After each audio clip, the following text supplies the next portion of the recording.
Alrighty, guys, welcome back to another episode of Sports Rants with Abby and friends. But we just got my friend today, my good friend Guy over here, the dynamic duo. I Yeah, see you rocking all the that's the New Jersey Devils, right?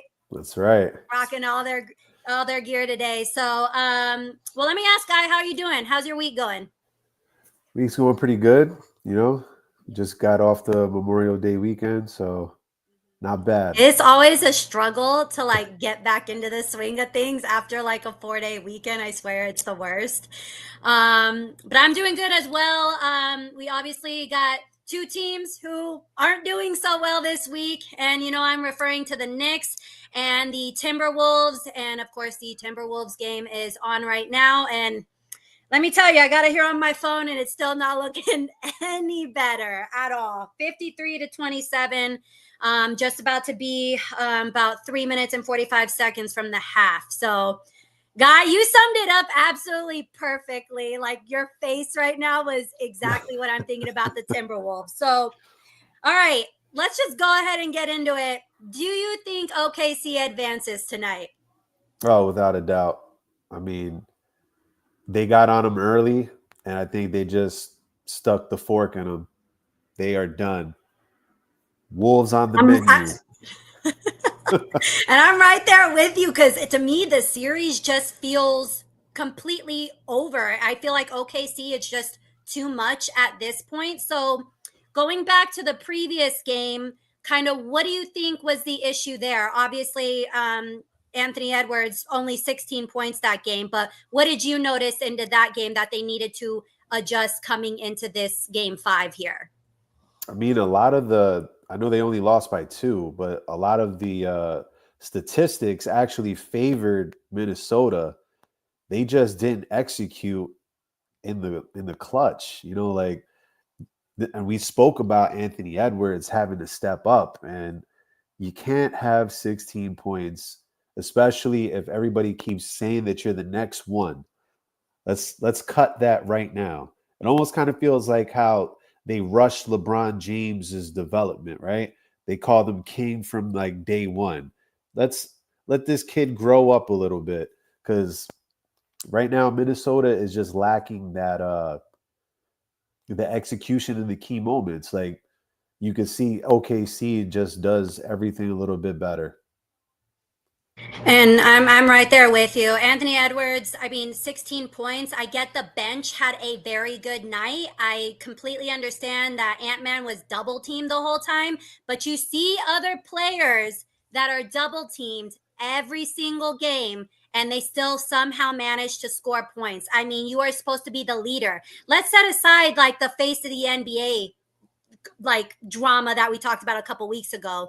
But you're supposed to be the leader of your team regardless. And honestly, I was a little disappointed at his comments kind of at the end of the game. He said he feels like there's really nothing he could have done better. I mean, there was zero accountability. And now to get back into the face of the NBA comments, you don't see that from a leader in the NBA. You don't see that. You wouldn't hear comments like that from Kobe, LeBron, MJ. There was just zero accountability there. And I mentioned it when we had this whole discussion. I don't think he wants to be the face of the NBA, but it's very clear now that he has a lot of growing to do, not only on the court as well, but just as a person. And like I said, OKC is too much. And it's seeming right now, and you can disagree with me, but it seems like OKC is just out coaching them on every single level. You have the talent there, and the big three had kind of a huge game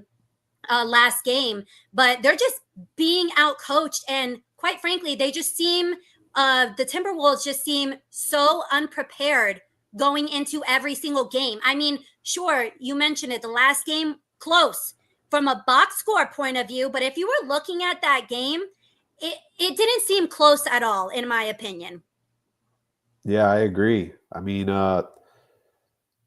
the margins are very slim when you get to the playoffs, especially the deeper you go in, and you know to fumble like a game like that when it's a must win, you're at home.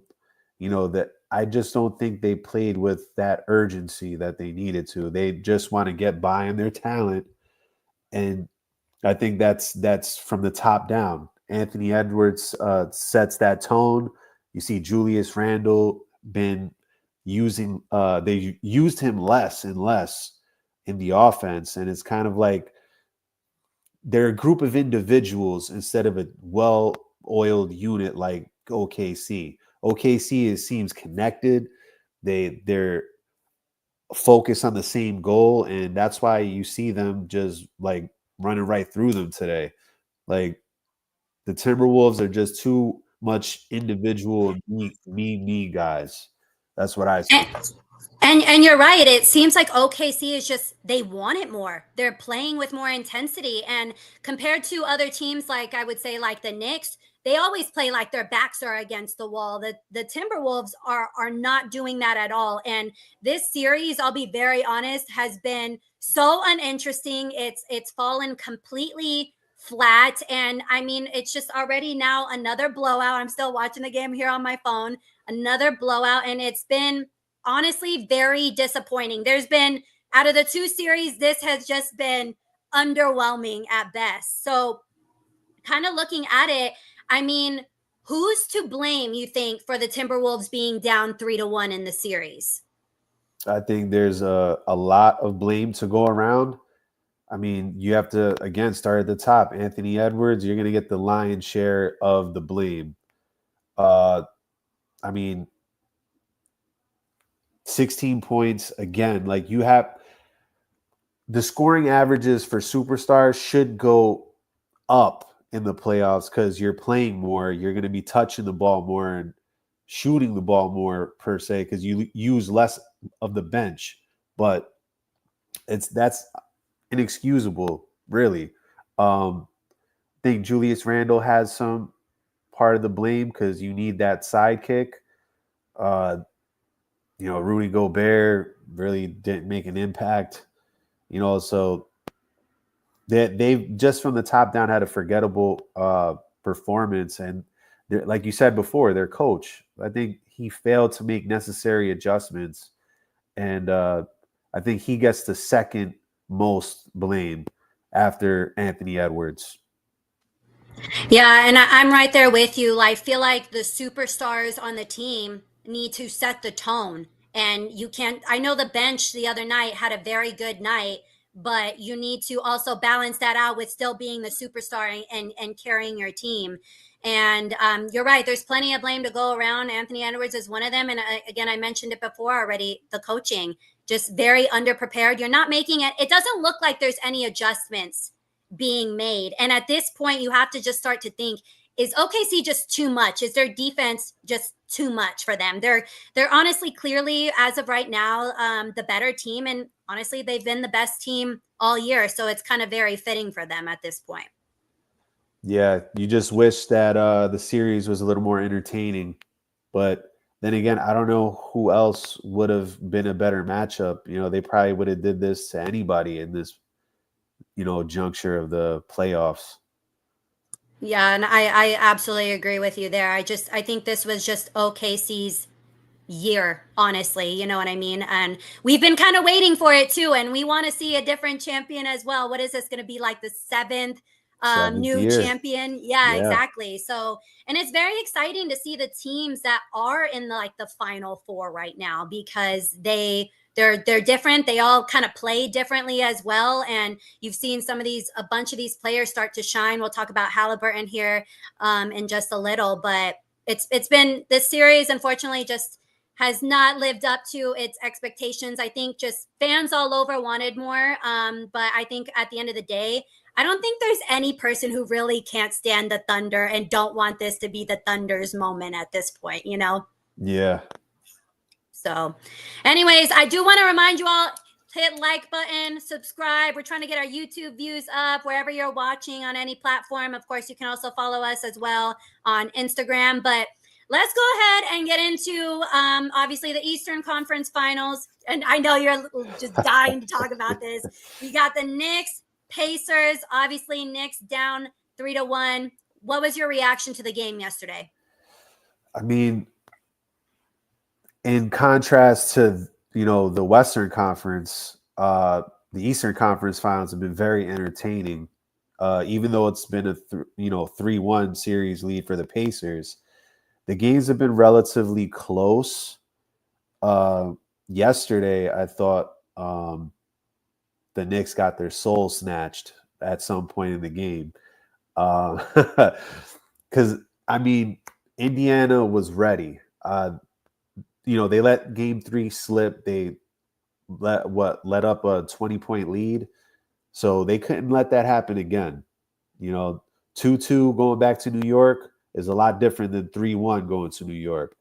And just like Anthony Edwards failed to set the tone, I think Tyrese Halliburton set the tone in being aggressive, offensively. So he got his points, but also got a triple double, 15 assists, no turnovers.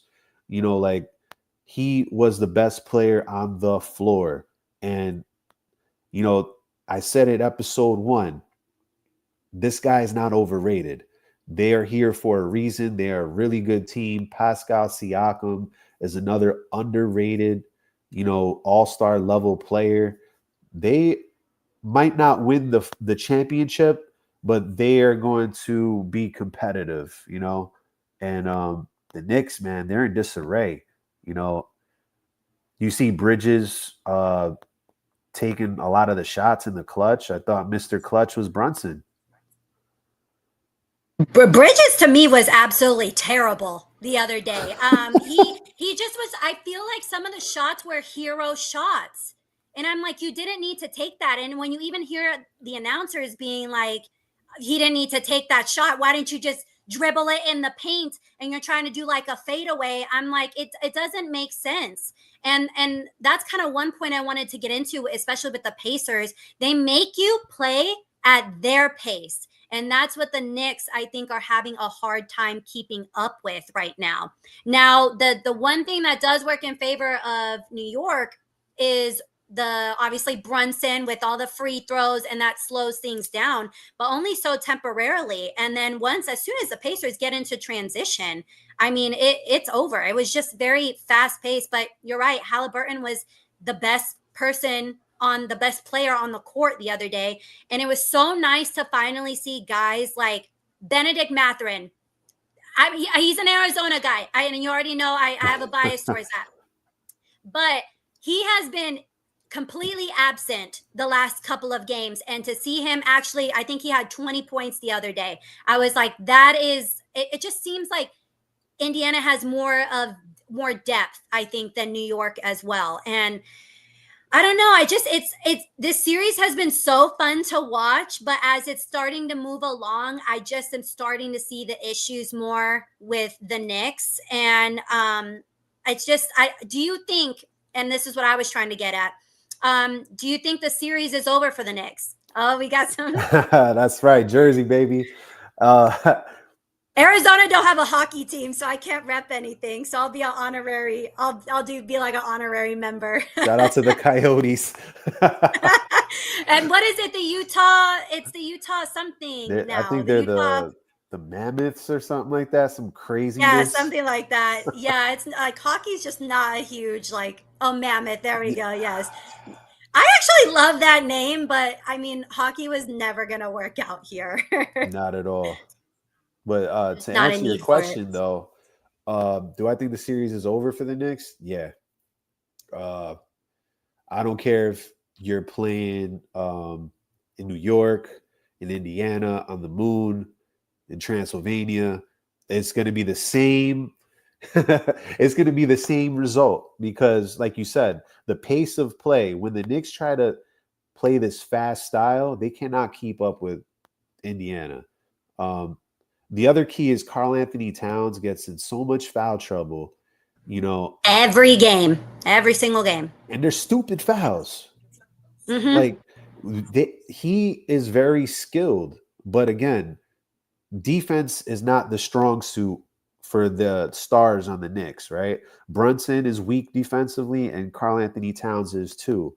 So the Pacers already know to attack these guys on the dribble, try to get them in foul trouble, and just wear him down with the pace. And as the series goes on, I think the Knicks are just they tried taking Hart out of the starting lineup, putting in Mitchell Robinson. Now they're trying to put Hart back in the starting lineup. When you got to do all that, it's pretty much over because that's not an adjustment. That's just desperation. And You're right. And honestly, defensively as well, I was trying to figure out why are you having like Mikal Bridges on Halliburton? You know what I mean? It doesn't matter who you put on him. He drained, I believe, like a long three in front of, I think it was Bridges, but he took a huge step back and drained that three right in front of him. And I was like, you clearly, the defense is just obviously not there. And when I was looking at kind of stats earlier, I believe it was talking about any team that's been to the finals has been a top 10 defensive team. And unfortunately, the Knicks have not been. They've just been outside of that. They've been more mid in that mid range of it all. And now I can see why, because now we see the problems coming up with the Knicks. Now, I'm not going to put it past the Knicks. They still have a chance to like come back. And I've seen them do crazy. I mean, we've seen them come back from down 20 points, but it's not looking good right now. I just feel like the Pacers are a more complete team. And again, kind of the same thing with the Timberwolves. The Knicks aren't making any what seems like necessary adjustments going into every game. And you have the guys like Josh Hart, terrible as well the other day. And he had, I think, 5 turnovers as well. So just honestly, they were playing sloppy. Their guys weren't showing up, and it just was very evident. And I'm still excited for the series. This has been one of the more exciting ones, you know what I mean? And I'm glad that each game has been close, and you can feel that like each team is playing with a certain level of intensity as well. I just don't know if the Knicks are going to be able to get it done as well. And honestly, Indy already went in there and they were like, we've already won at your home. You know what I mean? It doesn't matter. So, now, as far as the Knicks being down 3-1, who are you placing blame on? Of course, there's probably a lot of blame to go around, but obviously, with this being a closer series, who do you place the blame on? Ooh, see, now this one is a little bit different. Before I place the blame, I want to say one thing about the last game. Tyrese Halliburton, 15 assists, 0 turnovers. The Knicks, 17 assists, 17 turnovers. As a team, that's not going to get it done. So there's sloppy play. You got to start at the engine, right? Brunson is starting to, unwind a little bit. Like he was solid, but now he's getting bailed out with a lot of free throw attempts. He's starting to play a little bit of hero ball too. Karl Anthony Towns, though, to me, was the key in this series. So I'm putting most of the blame on him. He needs to establish himself, as like a threat. Like, what are you doing, bro? Like, you're here getting in early foul trouble. You're all good when you're in the lead, taking shots, from like the hash mark, But now when the going gets tough and guys are taking it to you, now you shrink under pressure. So I think their body language is bad. Bridges gets some blame too. Some of the shot selection that he took. There's no flow in the Knicks offense. It's just like we're gonna play a little bit of ISO and just chuck a three with like 2 seconds left in the shot clock. And I'll say this: Tom Thibodeau gets some blame too. He's failed to make adjustments. I mean, he's tried to by taking Hart out of the starting lineup, but Mitchell Robinson, God bless him, he's giving you a lot of defense and rebounds, but his free throws are a liability, so you can't play him in crunch time. So who's the big that's going to be the rim protector? It's not going to be Karl Anthony Towns, and it just seems like they know that they're beat, and they're gonna compete, but it's not looking good. I think almost an even distribution with Cat just slightly having the lion's share of the blame. Right. And it makes a difference when Cat is like just going off each and every game. You know what I mean? It makes a difference when their bench is going off each game. Honestly, I was trying to think who would I place blame on, and honestly, I feel like I was just more like I'm going to give credit to the Pacers at this point. You know what I mean? I think the Knicks have just done, you even said they're kind of beat. And I feel like they've done everything that they can to try and make the adjustments. And so I'm glad someone pointed out the team chemistry or the coaching. I don't know at this point. It's probably a little bit of both, if I'm being honest. I just think honestly, I'm just going to give credit to the Pacers and their coaching, what they've come up with, their style of play. They're just been more consistent at this point. And the Knicks are just going to have to keep playing gritty like they have all year. I don't know if that means they come out on top. And you can't keep, like we mentioned it before, you can't keep being down by 20 and expecting to come back and win games like that. You know what I mean? You got to compete through all four quarters. And even if it was the Pacers, I don't think they would be winning that even if they had to go face OKC. There's no way. There's absolutely no way. No. So, but yeah, we'll obviously see what happens with that. Again, I know it's halftime for the other game, but not looking very well there. But let's shift over a little bit. Let's talk about some football a little bit. And, Okay. as a Jets fan, I didn't think I'd still be talking about Aaron Rodgers sometimes, but here I am. And earlier this week, Terry Bradshaw had some very strong comments about Aaron Rodgers. And I quote, he says, in a radio interview done with 1037 The Buzz in Arkansas, he said, "That's a joke. That is just to me a joke. What are you going to do? Bring him in for 1 year? Are you kidding me? That guy needs to stay in California, go somewhere and chew on bark and whisper to the gods out there." End quote.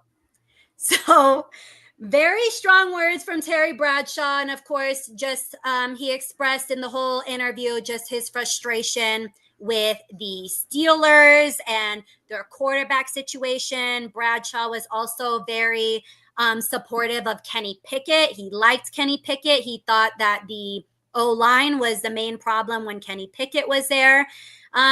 So what do you think about his comments on Aaron Rodgers? And then I got to get into something else I just saw before that, before we got on here about Aaron Rodgers as well. But do you think it's the inevitable is that Aaron Rodgers is going to sign with the Steelers? Do you think that is their best option for quarterback at this point? I mean, he's just gonna use them for a year, like I would stay away from him. I'm actually leaning towards Terry Bradshaw's point of view. He didn't really help the Jets, and his last year with the Packers wasn't that great either. And we love to talk about what he did years ago, but what have you done for me lately? The Steelers don't really have a team that could support his, because they usually run a tight ship. His personality kind of like, I don't want to say a cancer in a locker room, but it's close. It's close. And he might undermine Mike Tomlin.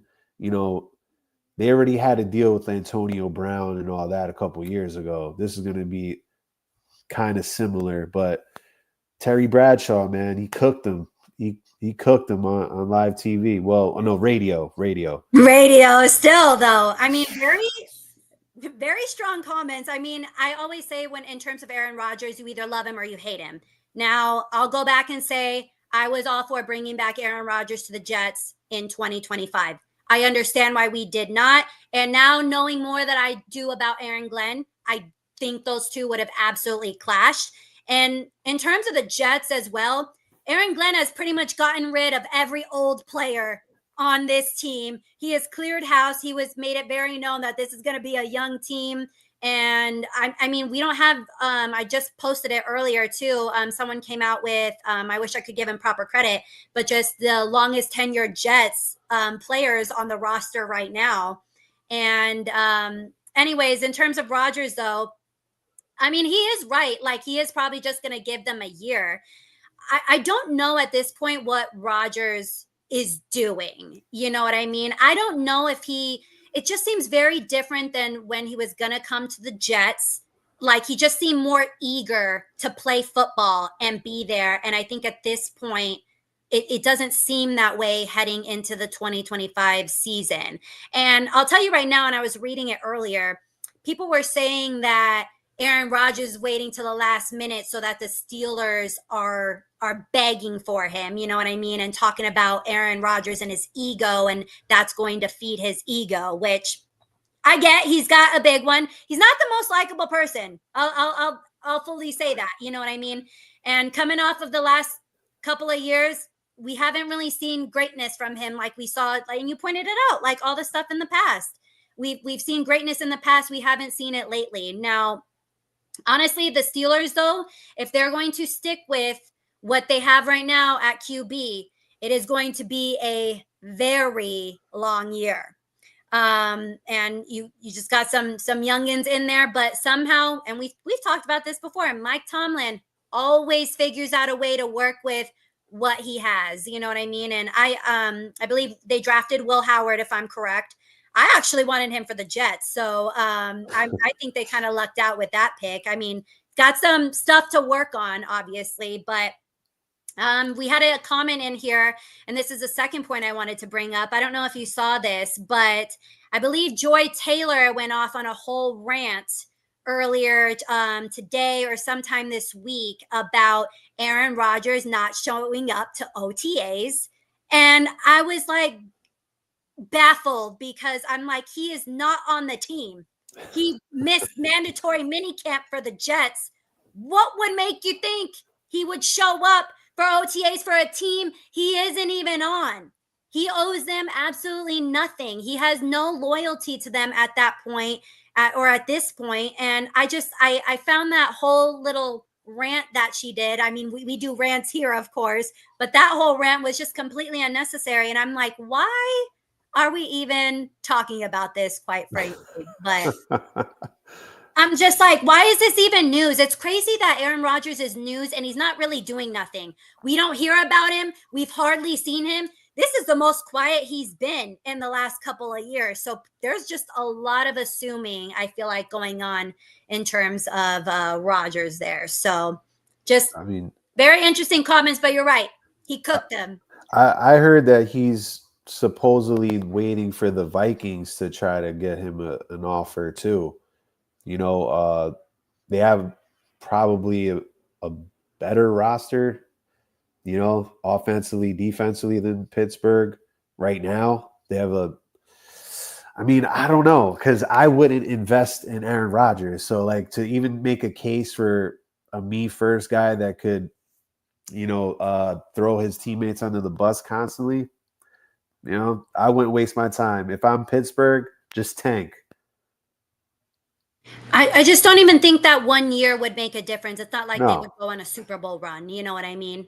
And they are more even well put together than the Jets were when they signed Rodgers. And so I don't see why it would be any different. At least the Steelers have a winning organization, but that doesn't put them over the edge, especially in the division that they're in.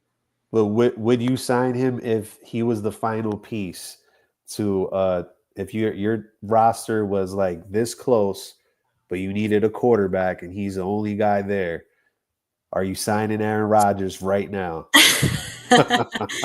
I feel like money would be a huge factor right now. And you already know that the Jets are suffering from his contract. If he was willing to take a severe pay cut, then maybe. But I saw on here that he was just on Joe Rogan. But otherwise, I haven't really seen anything with him working out. Last time I saw him, he was on a beach with a blanket at this point. And I'm glad someone pointed it out with Metcalf. Like, you're just leaving him out there to dry. I'm so interested to see, because in my head too, you got rid of Pickens So what are you going to be, the star receiver there? They were better off with, honestly, Justin Fields at that point, So And the just chair talk, you saw the comment there. He's taking the Brett Favre route. I know he early in his career, he had like this resentment to Brett Favre, but you're just doing the same thing.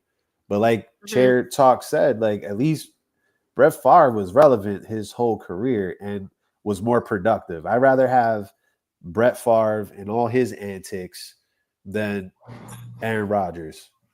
Mm-hmm. Now, it's funny. I want to see that Brett Favre doc on Netflix. I don't know. Have you watched it? Not yet, but I know. It's coming. Sometimes I'm just like, I don't know if I want to get into it. I'm probably going to have a bunch of notes and stuff like that, and then I'll probably want to talk about it. I'm sure Aaron Rodgers is in there somewhere as well, and I'm like, let me not re-traumatize myself every 2 seconds talking about him. So, all right. So before we wrap this up, we both got rants, and surprisingly, they're both baseball rants. I'm going to let you go first about a special little team who is in the same division as mine. And what do you got to say about the Colorado Rockies? I mean, where do I begin? Like they're 9-46 right now. 9-46. They're about to be 9-47 because the Cubs are beating them right now. They have lost 21 consecutive series, right? That's the most in MLB history. You could think of all the worst teams in the history of the game. They haven't lost 21 straight series. That is crazy. I believe they are off to the worst start in like the modern era of Yes. MLB. And that's actually crazy to see. It is crazy to see because like baseball is a grind, right? 162 games. You're gonna have your dog days, but it looks like they're not even trying. The ownership, the general managers are not even concerned with putting a product out there because the National League West is a tough division, right?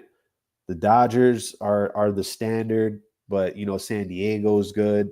The Giants are good this year, and Arizona's good. So you have four, playoff contending teams this year, and they just look like, you know what? We're gonna tank. We're still gonna make our money from the TV deals and all that. People are gonna come to the park and buy the jerseys. So it's sad because like the Pittsburgh Pirates kind of do the same thing, but they haven't gotten this bad. But I haven't been to Denver and watched a game at Coors Field, but it looks like a pretty cool park, and they would get behind a winner. Oh, have you gone? No, I haven't been, but it looks beautiful. I would love to go. You know what I mean? Yeah, like they have the setting for to be a good team. Now the other thing is that that pitching is probably impossible there, right? So stick to an identity. Just be all out offense. Just get some straight up hitters for your team and just go all in on that and just get ground ball pitchers so that at least you can keep the opposing team in the ballpark. You know what I'm saying? But what what can you expect if you're a Rockies fan right now? You're obviously looking forward to Broncos football or the Nuggets getting back at it because this this is a wrap. Your season to be over right when it starts. That's sad. So like my rant is for the ownership of the Rockies and the general manager. Get it together, yo. Get your life together. Put a better product for your fans, yo. This is unacceptable. They're playing with no heart. And I remember when even like the Athletics were losing, or they were in their final games and losing their stadium and everything. They put forth, even though they knew that was happening, they put forth more effort. And I've just seen the Rockies make the most basic baseball errors I've ever seen. I'm like, this is like basic level stuff you're doing in high school and college. And it's kind of embarrassing as well because you have players that are playing in the AAA that would love to move up there, you know what I mean, and be in your spot, and to see you playing with no effort. And I mean, I get it from a player's perspective at some point, because I'm sure it is draining, and they know their season is over. So it's like, it's a long season, you know what I mean? But at least make it fun, because these fans are still showing out for you every single week, you know what I mean? And I'm sure attendance has been low and things like that, but you don't want to see your team be this bad. And someone mentioned it in here about the Yankees giving them a pass. It's now become an embarrassment when you're losing to the Rockies. I remember when the Diamondbacks did, I was like, how do you lose to the Rockies? You know what I mean? First Rocky series will be win against the Mets. Second will be against the Diamondbacks. Ha, Okay. ha, very Okay. funny. Let's chill out here. I mean, and speaking of my rant, I'm going to go ahead and rant about another team in the NLS. And, you know, I'm a Diamondbacks fan, and they just been pissing me off the last couple of weeks. They lose again. You just mentioned the Pirates. They lost. They got destroyed earlier today. It was horrendous. And then the pitching the night before, you blew it. They had like a 6-run lead. You lose 9-6. What are you doing? It's just pitching. And then they brought up, I'm blanking on his name right now. He had 2 errors in today's game, cost us the game as well. They just brought, Lawler, Jordan Lawler. There we go. I'm just like, what are we doing? And I don't know if, like, are we getting the slump out early? Because they always start to go downhill and bring it right back up. But sometimes they do it when it's too late. Because, again, you're in the same division as the Dodgers, the Giants, and the Padres. You know what I mean? This is one of the best divisions. You can't get too far back. You know what I mean? But, yeah, the Diamondbacks, sorry. I'm so irked with, they have the pitching problems. It's just, sometimes it's just like, so mediocre, and I'm like, is the season too long for them? At some points, they can't stay hot. I feel like just consistently, you know what I mean? So It's another hard in frustrating baseball. loss. Oh yeah, because it's I get it. It is so long. You know what I mean? I'm like, we're not even at All-Star game yet. We're not even No. halfway done. I mean, it could be a lot worse though. You know, you could be like the Mhm. Rockies. I mean, if you're around 500, we know that the Diamondbacks have a good offensive team for the most Mhm. part. You know that'll keep them in a lot of ball games. But you know, you spent money on Corbin Burns. You know, Mhm. you got yourself an ace out there. Mhm. Uh, you just ran into a hot pitcher today, Skeens, and you know Yep. it happens too that you know you might lose to a team like Pittsburgh every now and then. It's just the highs and lows of baseball. But I think your team is still in good shape. You know, yeah, you could still make a wild card run. No, and I absolutely think so too. I'm obviously over exaggerating, you know what I mean? But I just know how tough this NL West is. And it's like at this point, every single game starts to count. And it makes me so upset seeing what happened to the Diamondbacks last year. It came up to the last game. And what did you think that I forgot which team needed to win 2 in a row in order for them to advance? I'm like, that's not going to happen. You know, they're going to sit everybody at that point. I don't want it to come down to something like that again. I mean, just a couple years ago, this team on the verge of winning a World Series, they could have done it. Let's see, 19 unanswered runs after trailing 6-0 after 6 innings. See, and so like I'm saying, they're going to get out of it. Still plenty of baseball left to be played. And the thing is, the players I feel like are still hot. You know what I mean? Carroll's still doing well. Marte is still doing well. Perdomo, all of the main stars. I don't think it's a hitting problem. It's what it's been the last couple of years with this team. It's been a pitching problem. Yeah, especially Absolutely the 100% a bullpen. pitching problem. Mm-hmm. Diamondbacks calling Randy Johnson back. He'll hit a pigeon this time. He'll hit another pigeon. So, all right. Well, let's go ahead and wrap this up because this game is pretty much wrapped up. It is 75-43 OKC, and it's not looking any better for the Timberwolves. It's funny because when they first started the game, I forgot who nailed a 3, and I'm like, this is a good That was sign. Randall. Yeah, I was like, oh, he had maybe he's making up for last game. And I was like, well, prove me absolutely wrong. Very And I mean, short-lived. literally, and OKC, I mean, they're at home. These fans are just completely hyped. So, looks like right now, unless the Timberwolves make just a huge comeback, it ain't gonna happen for them. But OKC, I mean, got to give them their props. Best team all year, and they've earned it. They've absolutely 100% earned it. Yeah, they have.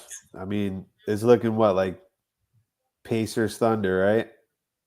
Well, that's pretty much what I'm thinking. I don't want to piss off the Knicks fans here. I feel like they're Uh, still riding on the little glimmer of hope that they have. It's on a little string, so I don't want to upset them. But I mean, I've kind of leaned towards the Pacers. I like I told you because I'm like, oh, you got former Arizona players there, and then I'm sorry, but when the Knicks fans are beating up Pacers fans, like this is that was crazy. They showed a video. They had I think he was like a firefighter or something. He was getting yes. beat up on after the game, and then they sat front row. I'm like, that is so.